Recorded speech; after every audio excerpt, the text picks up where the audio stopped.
Welcome back বন্ধুরা, আমি নাইমুল হাসান। আর আজকে স্বাগতম জানাচ্ছি online earning secrets episode number 2-এ, যেখানে আমি কথা বলবো যে কেন 99% মানুষ ধরুন অনলাইন থেকে টাকা আয় করতে গিয়ে ফেল করে। তার মূলত অনেকগুলোই কারণ থাকে, কিন্তু ধরুন বিশেষত যে কারণগুলো বেশিরভাগ ক্ষেত্রে হয়ে থাকে সেগুলো হচ্ছে যে ধরুন নাম্বার 1, সে স্কিল জানে না। যেমন আমি যখন শুরুর দিকে কাজ করেছিলাম, প্রায় আজ থেকে 3 বছর আগের কথা, যখন আমি ধরুন গুগলের মধ্যে প্রথম দেখেছিলাম যে কীভাবে অনলাইন থেকে টাকা আয় করতে গেলে, যখন আমি ওয়েজগুলো খুঁজছিলাম, তখন বাইরে যখন আমি সেই জার্নিটা স্টার্ট করেছিলাম, তখন কিন্তু ধরুন ওই সময় ধরুন অনেকগুলো ওয়েবসাইট ছিল, অ্যাপ ছিল, এখনও আছে। কিন্তু ধরুন আমি ওই ওয়েবসাইটগুলোতে যাওয়ার পর, তারপর হচ্ছে ওই অ্যাপগুলো ডাউনলোড করার পর, কয়েকদিন টাইম স্পেন্ড করার পর যে জিনিসটা আমি রিয়েলাইজ করেছিলাম সেটা হচ্ছে যে ধরুন আসলে এই ওয়েবসাইটগুলো আর হচ্ছে ধরুন এই অ্যাপসগুলো সবগুলি কিন্তু বেশিরভাগ ক্ষেত্রে স্ক্যাম। কিছু পার্সেন্টেজ আছে হয়তো হতে পারে যে না লেজিট হতে পারে, কিন্তু বেশিরভাগগুলোই কিন্তু স্ক্যাম। নাম্বার 1 হয়তো বা এটা হতে পারে যে আপনি যেই সোর্সটা যে ইনকাম স্ট্রিমটার দিকেই যাচ্ছেন, হয়তো বা সেটাই হতে পারে যে স্ক্যাম।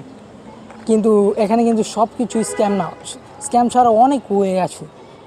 আপনি অ্যাফিলিয়েট মার্কেটিং করতে পারেন, আপনি ডিজিটাল প্রোডাক্ট সেল করতে পারেন, আপনি ড্রপ শিপিং করতে পারেন, আপনি ই-কমার্স করতে পারেন, আপনি অনেক কিছুই করতে পারেন অনলাইনের মাধ্যমে। কিন্তু এখানে কথা হচ্ছে যে আমরা অনেকেই মনে করি যে আসলে যেগুলো লেজিট সেগুলো স্ক্যাম, বাস্তবে কিন্তু সেটা না। যেগুলো লেজিট ওইগুলো থেকে কিন্তু আমরা ইনকাম করতে পারি। আমি যে এখন যে লিস্টটা বললাম আপনাদেরকে 5-6টা, ওইগুলো কিন্তু ধরুন আসলে লেজিট। আপনাকে শুধু জানতে হবে যে এই স্ট্র্যাটেজিটা কীভাবে কাজ করে ধরুন এই স্পেসিফিক বিজনেস মডেলটার ক্ষেত্রে। বাই দ্য ওয়ে, যদি আপনার এরকম কোনো ভিডিও চাই তাহলে কমেন্ট করে জানান, আমি অবশ্যই আপনাদের জন্য ভিডিও বানাবো। সো কথা ফিরে আসা যাক, মূলত এই ছিল প্রথম ওয়েটা। কিন্তু সেকেন্ড যেই ধরুন আসলে সেকেন্ড যেই জিনিসটা, সেটা হচ্ছে যে আমরা স্কিল না জানা, হচ্ছে যে আমরা কাজটা না জানা।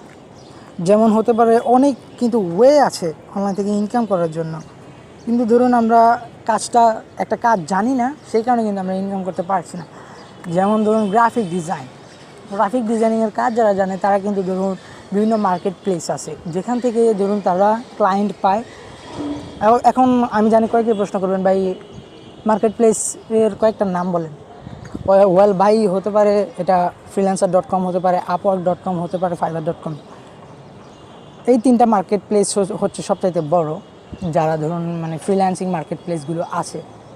কিন্তু ধরুন তারা কিন্তু একটা কাজ জানে, গ্রাফিক ডিজাইন বলেন, SEO বলেন, তারপর ওয়েব ডেভেলপমেন্ট বলেন, ওয়েব ডিজাইন বলেন, ফানেলস বলেন, অনেক কিছুই আছে। কিন্তু ধরুন আপনাকে সে কাজটা জানতে হবে। আপনি যদি কাজটা না জানেন তাহলে কিন্তু ধরুন আপনি কখনোই অনলাইন থেকে আর্ন করতে পারবেন না। আমি কি বলছি বুঝতে পারছেন? আপনি কিন্তু যদি স্কিল না জানেন, আপনি কখনোই অনলাইন থেকে টাকা আয় করতে পারবেন না। আপনাকে স্কিল জানতে হবে। আপনি ধরুন আমি যেই জিনিসটা সবচাইতে আমার যেই ভুলটা ছিল সেটা ছিল যে আমার 3 বছর আগে যখন আমি প্রথম শুরু করেছিলাম, আমার সবচাইতে বড় ভুলটা ছিল যে আমি 7 মাস ব্যয় করেছিলাম ওই যে স্ক্যাম ওয়েবসাইট আর অ্যাপগুলো ছিল ওইগুলোর পিছনে। আমি কোনো স্কিল ডেভেলপ করিনি। যখন আমি স্কিলটা ডেভেলপ করতাম তাহলে কিন্তু ধরুন আমি সফল হতে পারতাম। সো সেই কারণে কিন্তু ধরুন আমি টোটালি ধরুন ভেঙে পড়েছিলাম 7 মাস পরে, যখন ধরুন 8 মাসের দিকে শুরু হয়েছিল। 2017-র কাহিনী আর কি।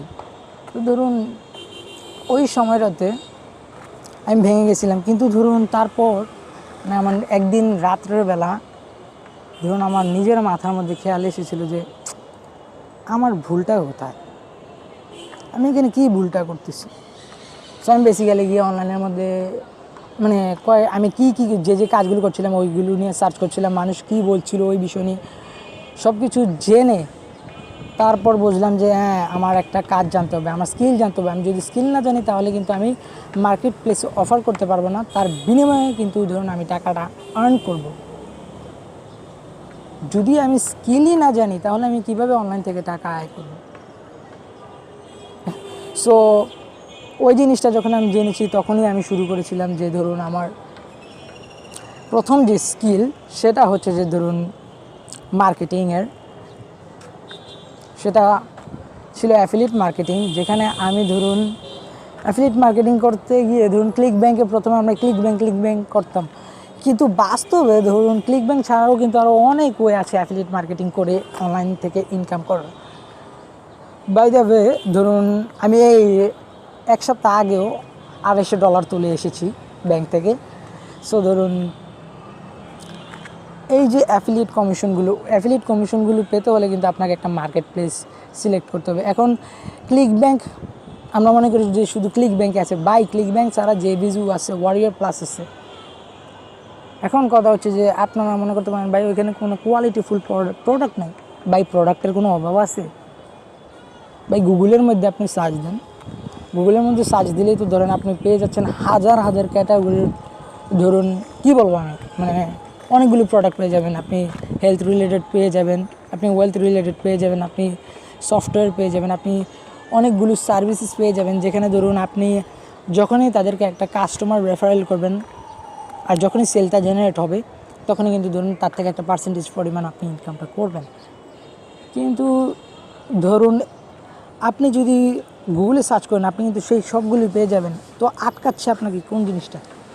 আটকাচ্ছে হচ্ছে আপনাকে ধরুন কাজটা প্রতিনিয়ত করারটা।